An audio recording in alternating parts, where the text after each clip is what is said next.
അഹല്യാമോക്ഷം.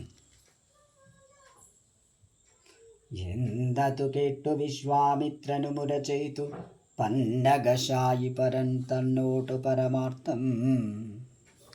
കേട്ടാലും പുരാവൃത്തം എങ്കിലോ കുമാരാദി വാട്ടമില്ലാത്ത തപസ്സുള്ള ഗൗതമമുനി ഗംഗാരോധസി നല്ലൊരാശ്രമത്തിങ്കലത്ര മംഗലം വർദ്ധിച്ചിട്ടും തപസാ വാഴും കാലം ലോകേശൻ നിജസുതയായുള്ളോരഹല്യയാം ലോകസുന്ദരിയായ ദിവ്യകന്യകാരത്നം ഗൗതമമുനീന്ദ്രനു കൊടുത്തു വിധാതാവും കൗതുകം പൂണ്ടു ഭാര്യ ഭർത്താക്കന്മാരായവർ ഭർത്തൃശുശ്രൂഷ ബ്രഹ്മചര്യാദി ഗുണങ്ങൾ കണ്ടെത്രയും പ്രസാദിച്ചു ഗൗതമ മുനീന്ദ്രനും തന്നുടെ പത്നിയായോരഹല്യയോടും ചേർന്നു പർണശാലയിൽ അത്ര വസിച്ചു ചിരകാലം.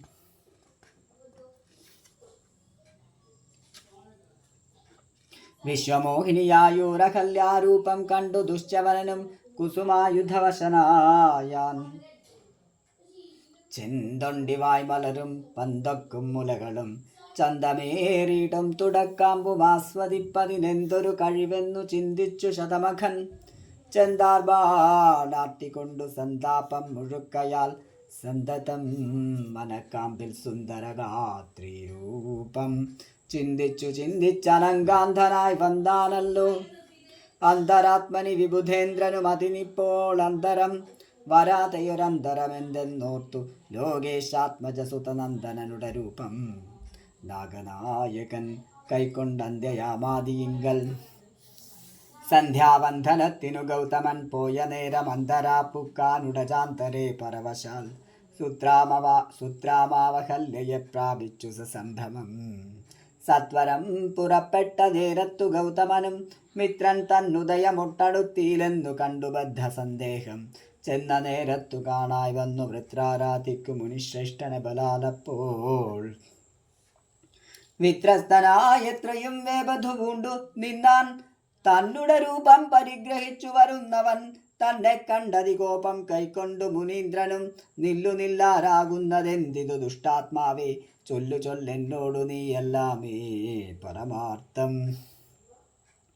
വല്ലാതെ മമ രൂപം കൈക്കൊള്ളുവാനെന്തു മൂലം നിർലജ്ജനായ ഭവാനേതൊരു മഹാപാപി സത്യമെന്നോടു ചൊല്ലിയിടറിഞ്ഞേനല്ലോ തവ വൃത്താന്തം പറയാകിൽ ഭസ്മമാക്കുവേനിപ്പോൾ.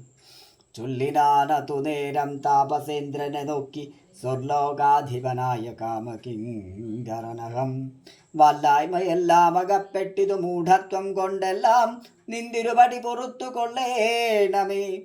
സഹസ്രഭകനായി ഭവിക്ക ഭവാനിനി സഹിച്ചിടുക ചെയ്ത ദുഷ്കർമ്മ ബലമെല്ലാം. തപസ്വീശ്വരനായ ഗൗതമൻ ദേവേന്ദ്രനെ ശപിച്ചാശ്രമമകം പുക്കപ്പോൾ അഹല്യയും വേപഥു പൂണ്ടു നിൽക്കുന്നതു കണ്ടരുൾ ചെയ്തു. താപസോത്തമനായ ഗൗതമൻ കോപത്തോടെ കഷ്ടമെത്രയും തവ ദുർവൃത്തം ദുരാചാരേ ദുഷ്ടമാനസേ തവ സാമർത്ഥ്യം നന്നുപാരം ദുഷ്കൃതമൊടുങ്ങുവാനിതിന്നു ചൊല്ലിയിടുവൻ. നിഷ്കൃതിയായുള്ളൊരു ദുർധര മഹാവൃതം കാമകിങ്കരെ ശിലാരൂപവും കൈക്കൊണ്ടു നീ രാമപാദാബ്ജം ധ്യാനിച്ചിവിട്ട വസിക്കേണം. നീഹാര തപവായു ഭക്ഷ്യാദികളും സഹിച്ചാഹാരാദികളും കൂടാതെ ദിവാരാത്രം.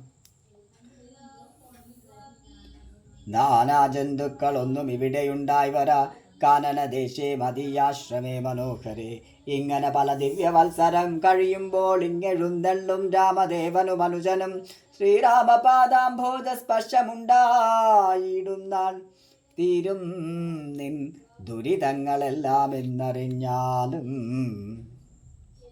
പിന്നെ നീ ഭക്തിയോടെ പൂജിച്ചു വഴി പോലെ നന്നായി പ്രദക്ഷിണം ചെയ്തു കുമ്പിട്ടു കൂപ്പിനാഥനെ സ്തുതിക്കുമ്പോൾ ശാപമോക്ഷവും വന്നു പൂതമാനസയായാൽ എന്നെയും ശുശ്രൂഷിക്കാം എന്നരുൾ ചെയ്തു മുനി ഹിമവത് പാർശ്വം പൂക്കാൻ അന്നു തൊട്ടിവിട വാടിയിട്ടിനാളഹല്യയും. നിന്തിരുമലരടിച്ചെന്തളിപ്പൊടിയെല്ലാം നിന്തിരുമലരടിച്ചെന്തളിപ്പൊടിയേൽപ്പാൻ എന്തൊരു കഴിവെന്നു ചിന്തിച്ചുള്ളിൽ സന്താപം പൂണ്ടുകൊണ്ടു സന്തതം വസിക്കുന്നു.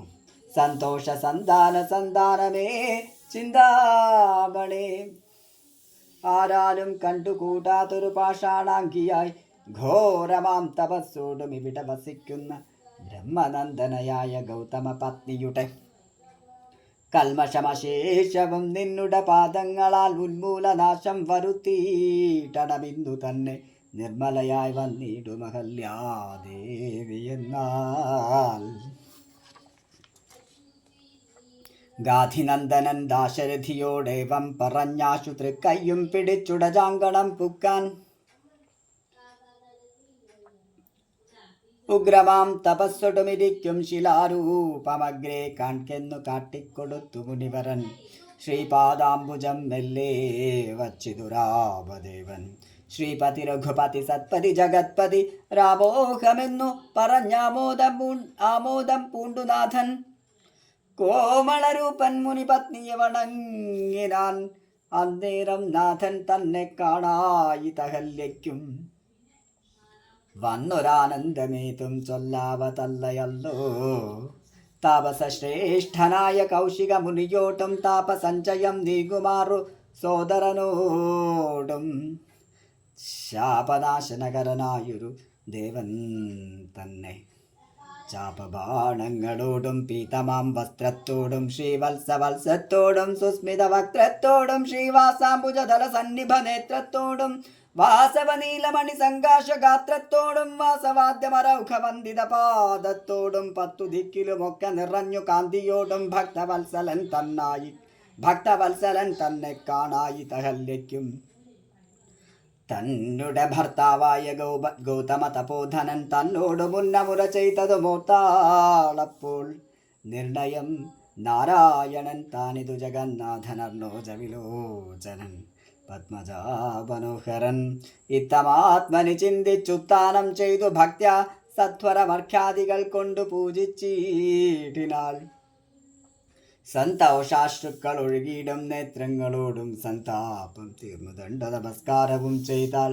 ചിത്തക്കാമ്പിങ്കലേറ്റം വർദ്ധിച്ച ഭക്തിയോടും ഉത്താനം ചെയ്തു മുഖുരഞ്ജലി ബന്ധത്തോടും വ്യക്തമായൊരു പുളകാഞ്ചിത ദേഹത്തോടും വ്യക്തമല്ലാതെ വന്ന ഗദ്ഗദവർണ്ണത്തോടും അദ്വയനായൊരനാദ്യ സ്വരൂപനെ കണ്ടു സദ്യോജാതാനന്ദാബ്ധിമഗ്നയായി സ്തുതി ചെയ്താൽ.